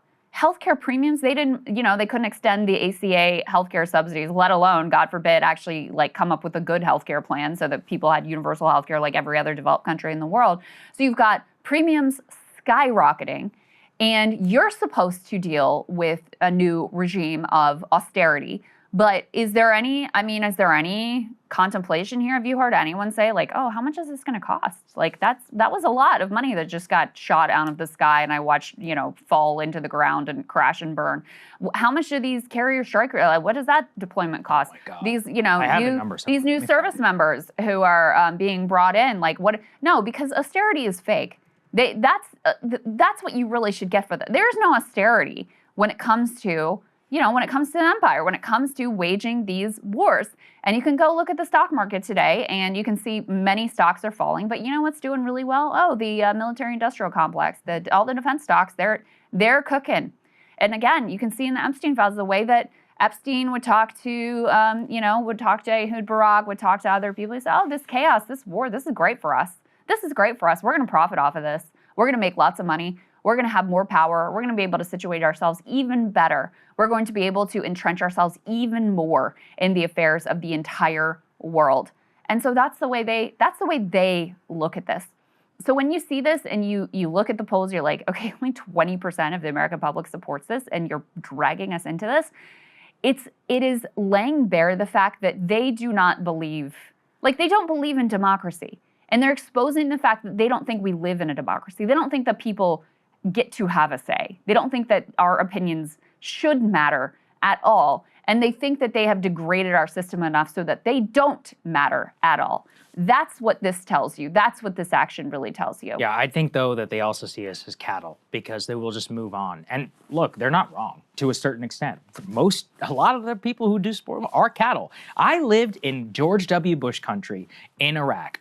It was 07, and you still had dead enders who were like, I support the president on the Iraq. Like, don't underestimate the capacity for stupidity and for cultish behavior in a significant part of the country. And that is, honestly, that's maybe one of the things that worries me the most on this. Maybe some people are awake on the question. I definitely think independents and a lot of the political energy class, or like the people who are engaged in politics are, especially, but I'm not going to underestimate either a significant number. I mean, if you have a financial crash and a deadly war, we had that. I mean, look, you already have Trump in the 30s in terms of his approval rating. You are absolutely right. I will be the first to tell you that like it is a cult, and there are people who will never leave, and it does not matter what happens.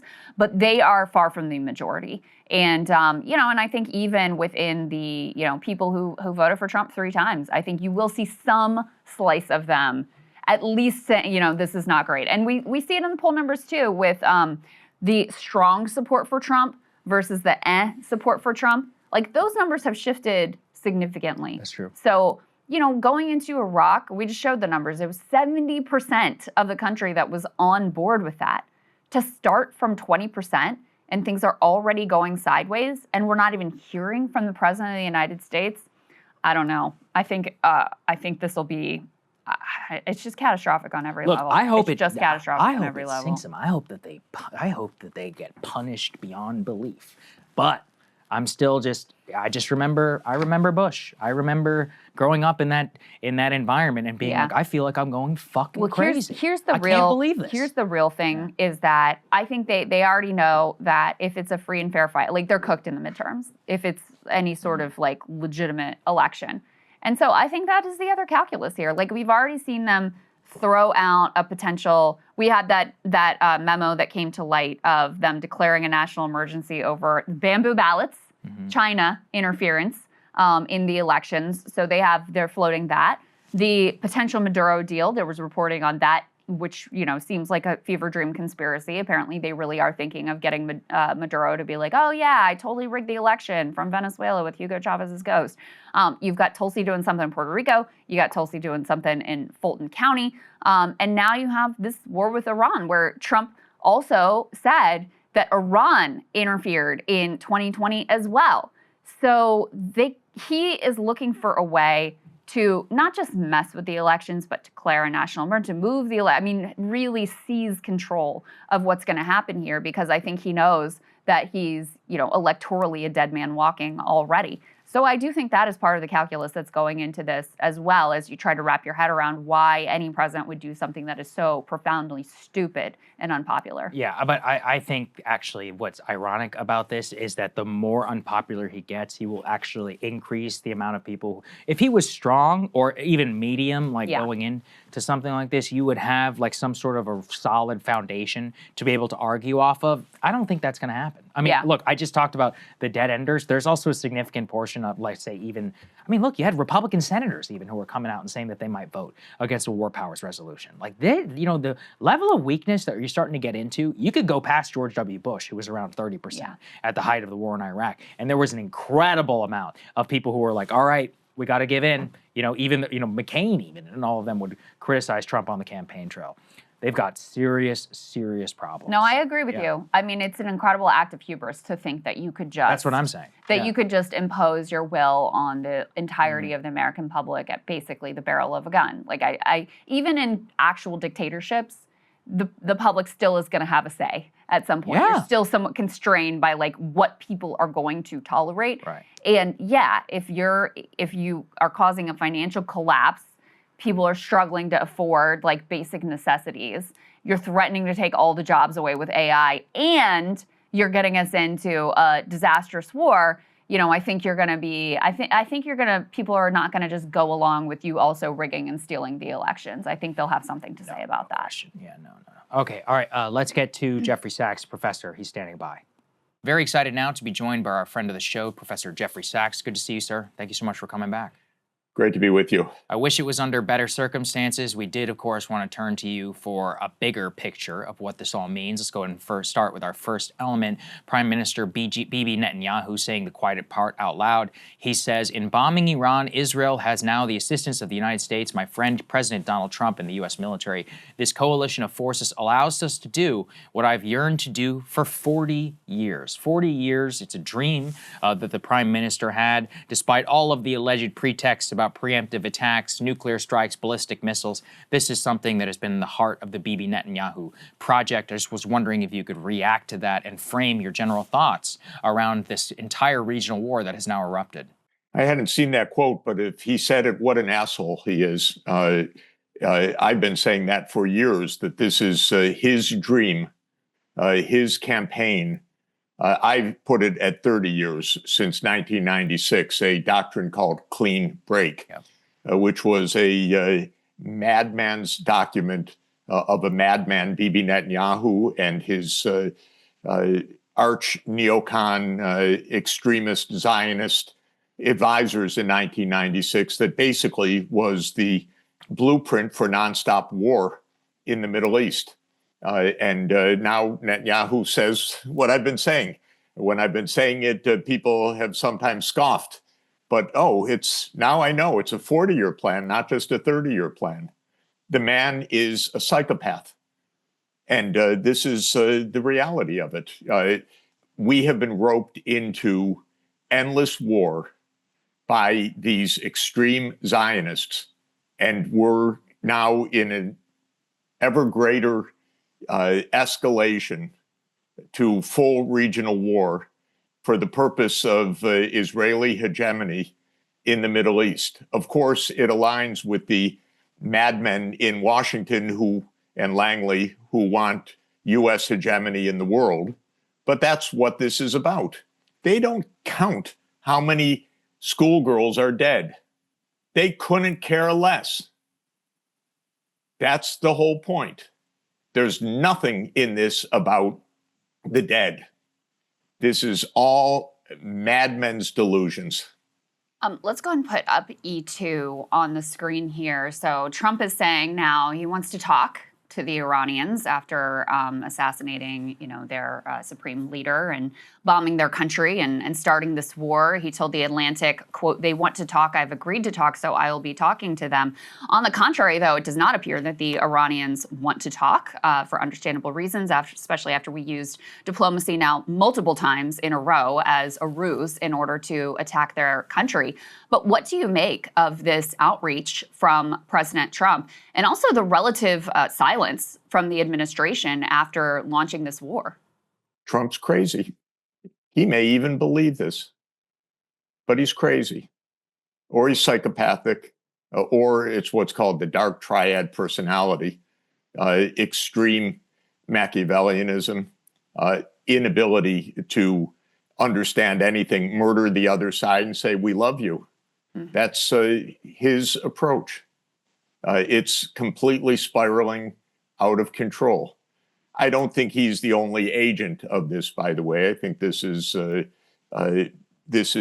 CIA long-standing effort. It's what Netanyahu said. Again, I'm better informed this morning, thanks to you. It's 40 years, not 30 years. I always put it at a 30-year effort. But we have gone to war in Libya, Sudan, Somalia, occupied Palestine, Lebanon, Syria, Iraq, Yemen, and Iran for this extremist, delusional purpose. And what have we gotten out of it? Millions dead, but we're not supposed to count the dead. Trillions of dollars of loss. Chaos from Libya to Iran. I mean chaos. A region across the entire North Africa, Horn of Africa, and the Middle East in chaos because of this insane Zionism and the U.S. complicity in it and the delusions of control. How many wars will we get into? But, interestingly, 2 points. One, the American people see through this entirely. They're completely against this. Trump, well, to say that Trump lied is to sound like an idiot. Of course, Trump lies every time he opens his mouth. But his campaign was about not doing exactly this. But he's a puppet. He's a puppet of the CIA and a puppet of Miriam Edelman and a puppet of Bibi Netanyahu. So he's a puppet or blackmailed or something. So this is one point. The American people are completely against this. And as the Gallup poll showed last Friday, the American people are on the side of the Palestinians. Both make complete sense. This is a madhouse. This is not in any remote way rational, deliberate, legal, honest, aimed at our security. It's aimed at the delusion of complete control. Yeah. You can't control the world this way. Right. Madmen have tried for millennia. We're just the latest in this, but it comes to a very bad end. And I think that we're seeing that all right now, especially with people like Lindsey Graham at the forefront. Why don't we take a listen to his comment about what the future of Iran should look like? Sounds a lot like what we have had in store for Iraq. Let's take a listen. In a social media post Sunday, President Trump wrote this, quote, hopefully the IRGC and police will peacefully merge with the Iranian patriots and work together as a unit to bring back the country to the greatness it deserves. Is hope the plan for the future of Iran? No, the future of Iran is going to be determined by the Iranian people.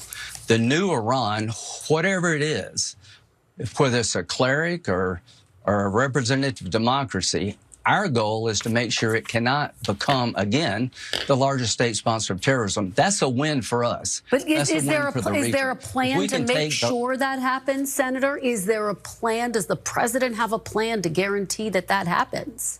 No, it's not his job or my job to do this. How many times do I have to tell you? Our job is to make sure Iran is no longer the largest state sponsor of terrorism, to help the people reconstruct a new government, no boots on the ground. We don't own, this idea you break it, you own it. I don't buy that one bit. It's in America's interest to make sure the Ayatollah is dead. He's dead.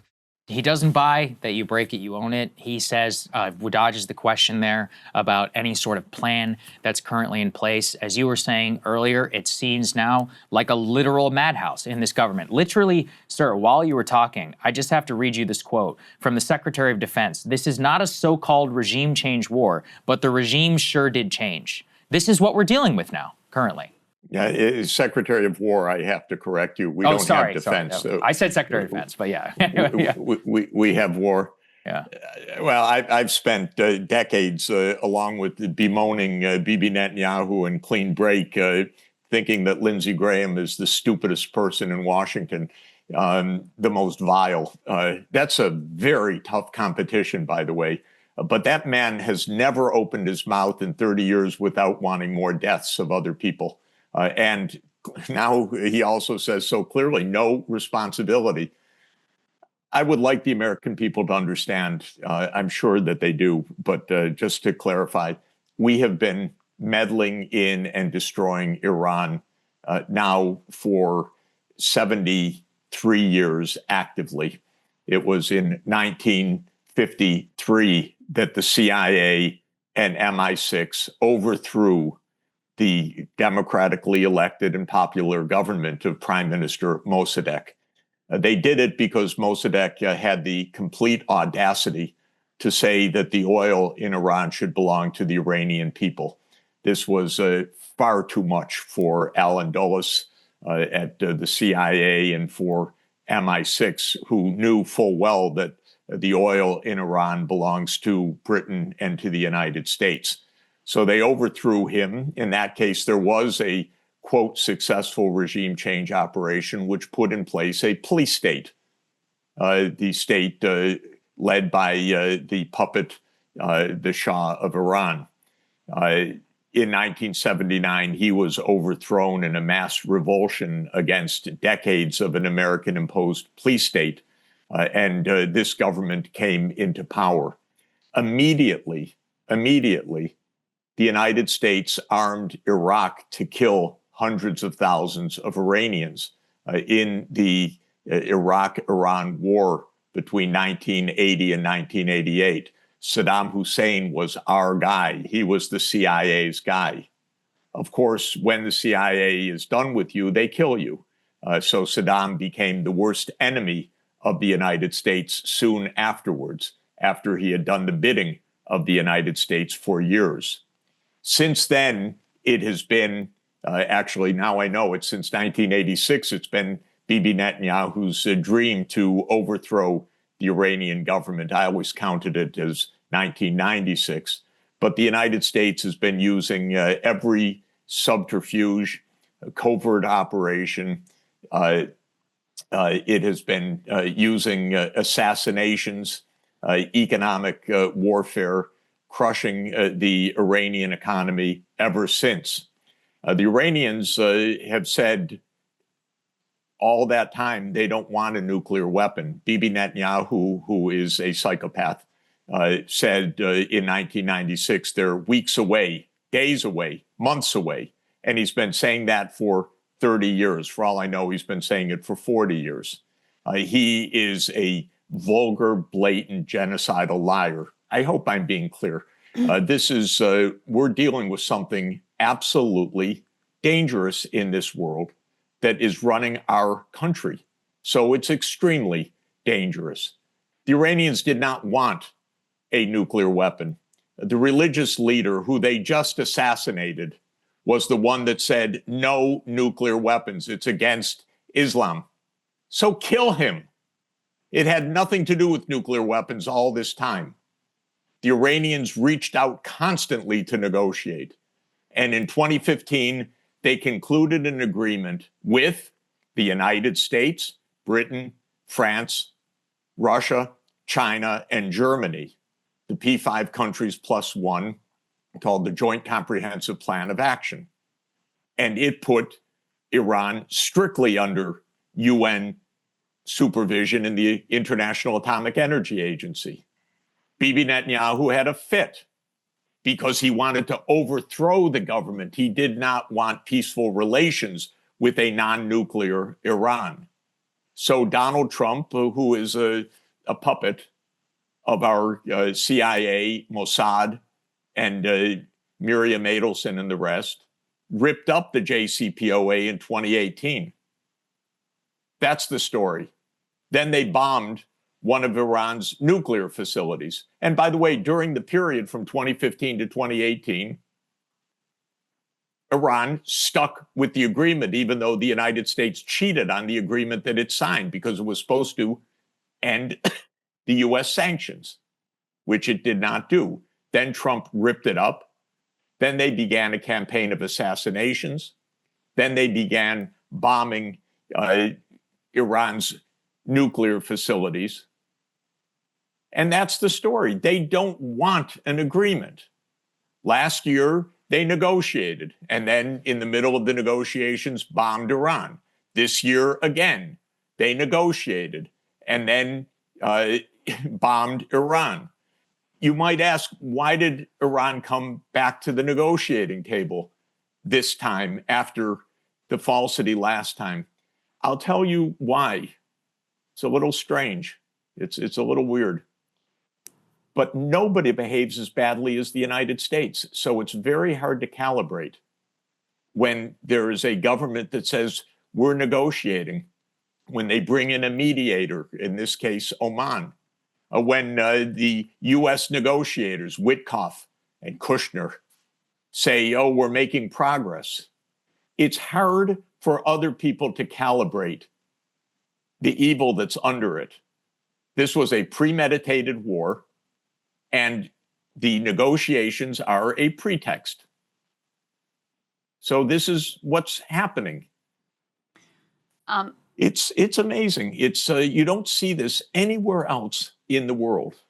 By the way, at the emergency meeting of the UN Security Council that I attended on Saturday, you see how we're in the looking glass because one country after another attacked Iran for its violence. Even Bahrain called it unprovoked attack by Iran. Well, it's actually easy to do the scorecard. If your country hosts the US military, first of all, it means that you also host the CIA. It means you are an occupied country. And so everyone that spoke against Iran is an occupied country by the United States. These are not independent countries. When we listen to Merz or to Macron or to the Danes or to the British, the US military and CIA is all over those countries and has been for decades. These are not independent voices. These are part of the vassal states of the empire. This empire is destroying itself in its bloodiness, its bloody-mindedness, its murders, its wars, its debts, the trillions of dollars we're spending in this. But this is an empire that is behaving so shockingly that others actually can't calibrate. They don't understand that negotiation means we will come to murder you. And that the best thing is we will murder your religious leader. Let me go ahead and put E5 up on the screen to your point about the Gulf allies here. So there was a Saudi analyst who went on Al Jazeera and told them, quote, America has abandoned us and focused its defense systems on protecting Israel, leaving the Gulf states that host its military bases at the mercy of Iranian missiles and drones. And we have seen some impacts throughout the region, including, unbelievable images in Dubai, which is, of course, a playground of the global rich, where some of the luxury hotels have been hit. I can scarcely wrap my head around the level of, damage, brand damage, and economic damage that will be done over the long term. What do you make of these comments and potentially a reassessment that is being done here by the Saudis as they see that the U.S.'s number one priority is ourselves and the Israelis? Well, I would refer them to two observations. First, by President John F. Kennedy in his inaugural address. He said those who would ride on the back of the tiger often find themselves inside it. In other words, you ride on the back of a violent empire, you become a victim. So the Saudis have known full well. They host U.S. military bases. The Gulf countries host U.S. military bases. The behavior of the United States is brazen and illegal. So this is what comes.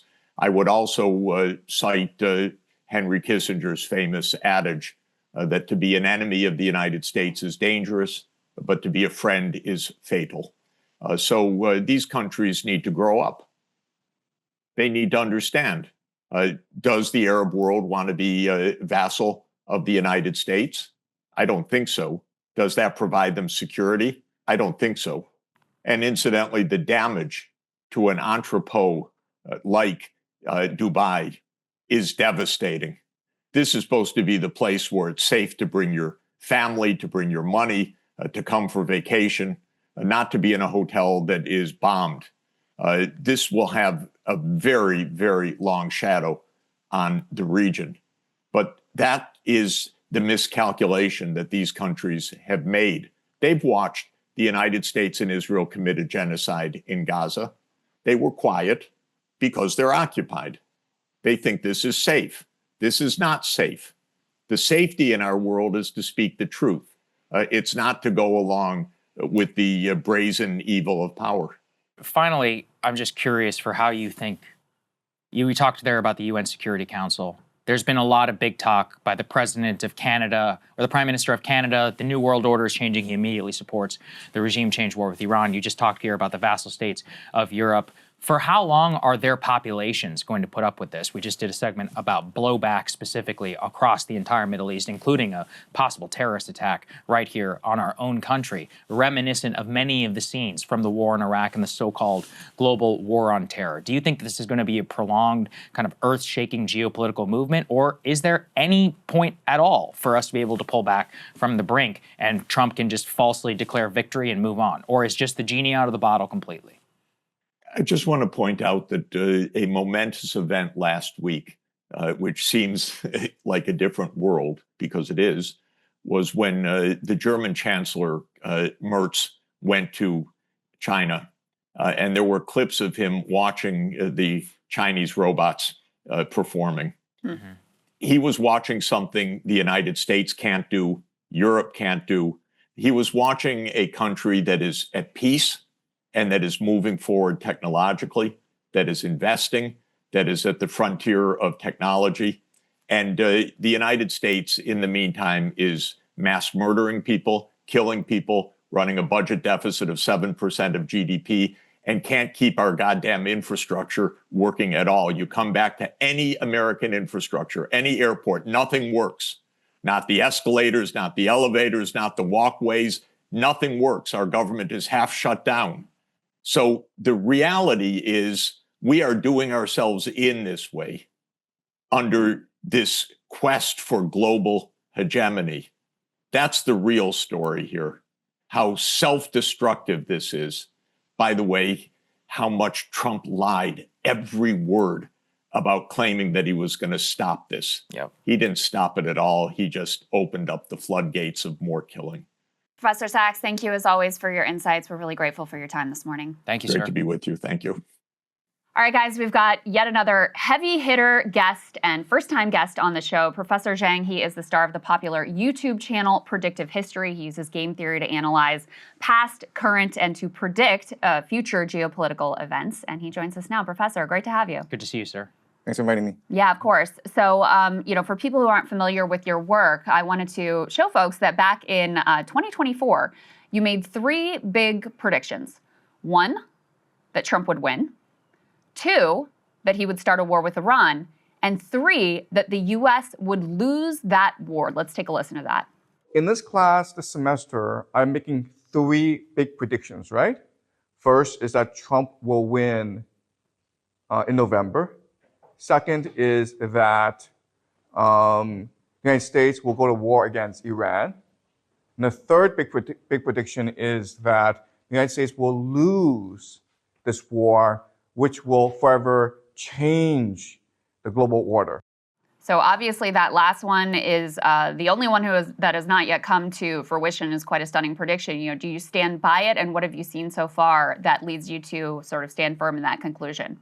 So given my analysis of how the war is progressing, I think that Iran has many more advantages over the United States. The reality is that right now, it's a war of attrition between the United States and Iran. And the Iranians have been preparing 20 years for this conflict. In their eschatology, in their religion, this is a war against the great Satan. They've had many practice runs. Last June was a 12-day war when the Iranians were able to examine and analyze the strike capacities of both the Israelis and the Americans. And they've had a lot of time, 8 months, to prepare fully for this new attack. They, through their proxies, the Houthis, Hezbollah, Hamas, and the Shia militias, have been able to really grasp the American mentality. And now they have a pretty good strategy of how to weaken and ultimately destroy the American empire. So what the Iranians are doing is they're waging war against the entire global economy. And so they are striking the GCC countries. And not only are they striking GCC countries, American bases, but they're going after the critical energy infrastructure of these bases. They blocked off the Strait of Hormuz. And eventually, they will go after the water desalination plants. which is the lifeblood of these nations because they don't have fresh water supply. In fact, the water desalination plants provides 60% of the GCC's water supply. So if a drone, and these drones cost $50,000, if they wiped out a desalination plant in Riyadh, Saudi Arabia, and it's a city of 10 million people, right? They'd be out of water in 2 weeks. In 2 weeks. And right now, the Iranians have de facto closed off the Strait of Hormuz, and the GCC gets 90% of its food from the Strait of Hormuz. So I know a lot of people are talking about the disruptions to the global economy, but right now, the Iranians are actually threatening the very existence of Saudi Arabia, UAE, Bahrain, Qatar. And why this is important is that the Gulf states are really the linchpin of the American economy. So what they do is they sell petrodollars and then they recycle the petrodollars back into the American economy through the investments in the stock market. And right now, we know that the entire American economy is propped up by AI investments in data centers. And a lot of that comes from the Gulf states. So if the Gulf states are no longer able to sell oil, and they're no longer able to finance AI, this AI bubble in the United States, then this AI bubble will burst, and with it will burst as well the entire American economy, which is really a financial Ponzi scheme. Right. So that's a dire situation that the Americans are facing right now.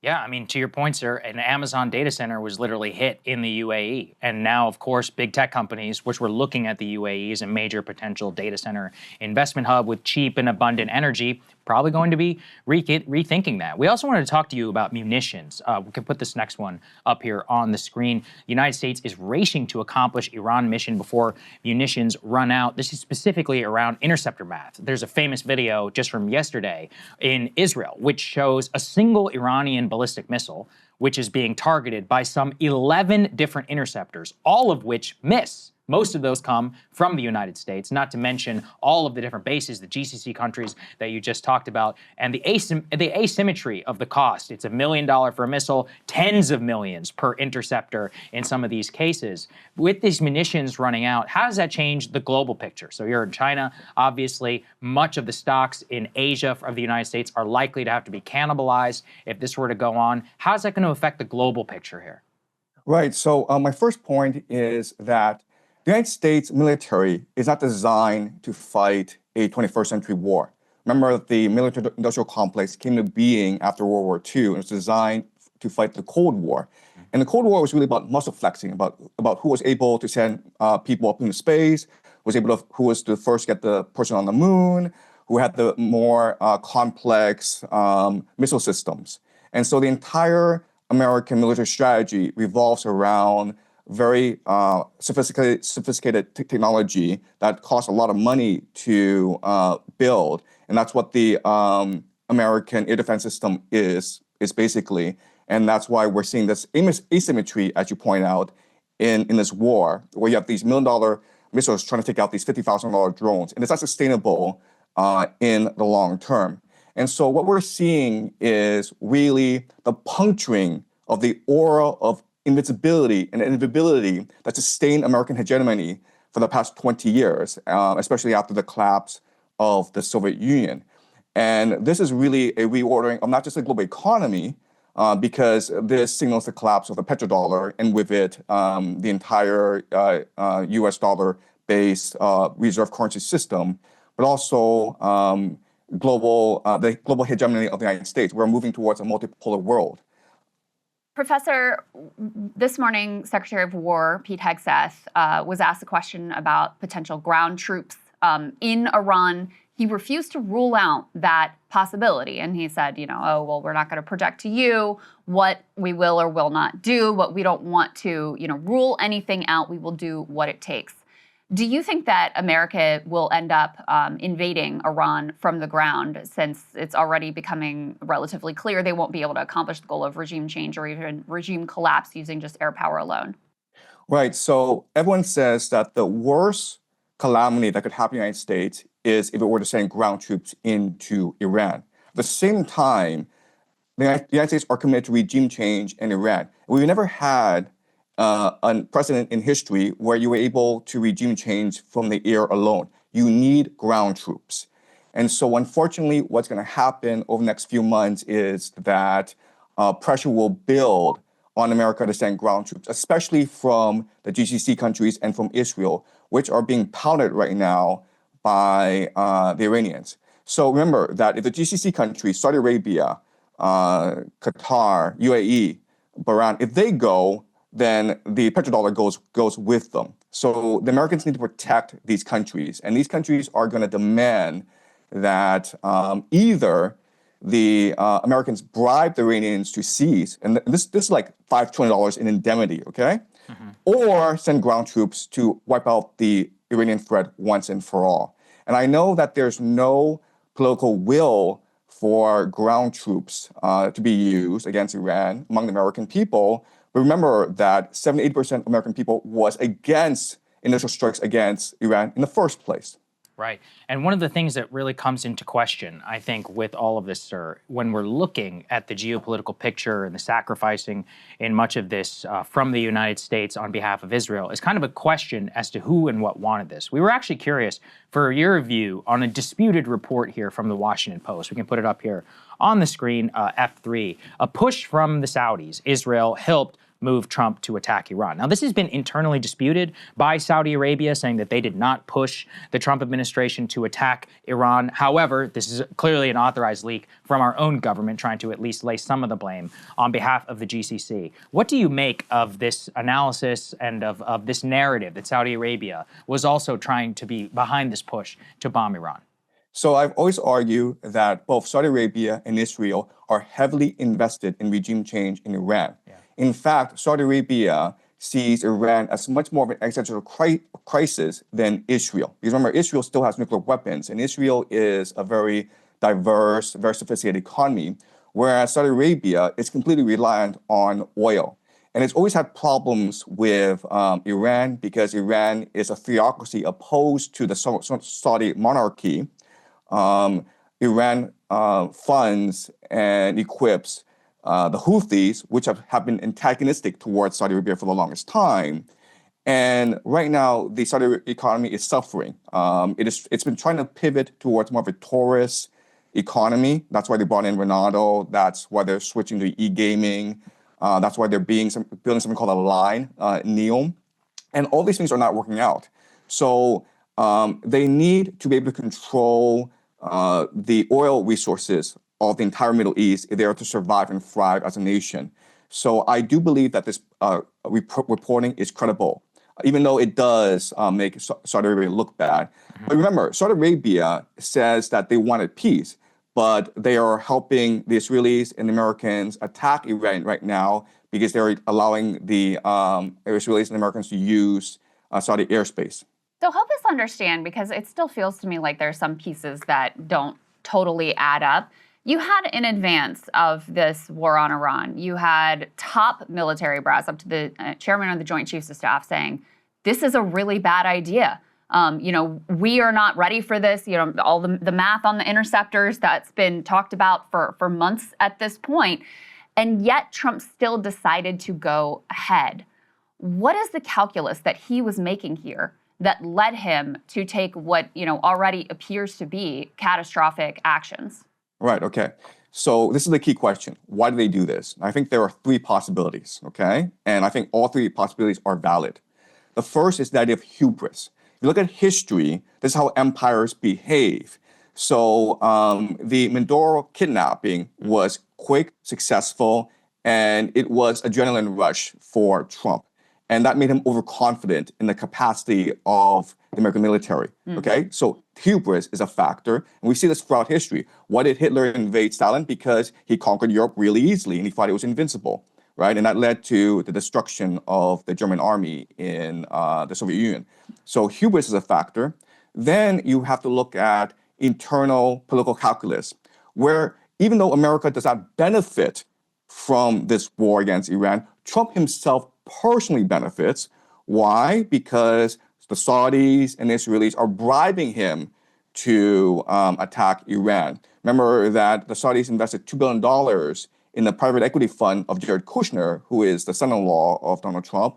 And the Israelis, through Miriam Adelson, have been financing Trump's political career, right? So Miriam Adelson, a few months back, said that she will put up $250 million if Trump were to run a third term.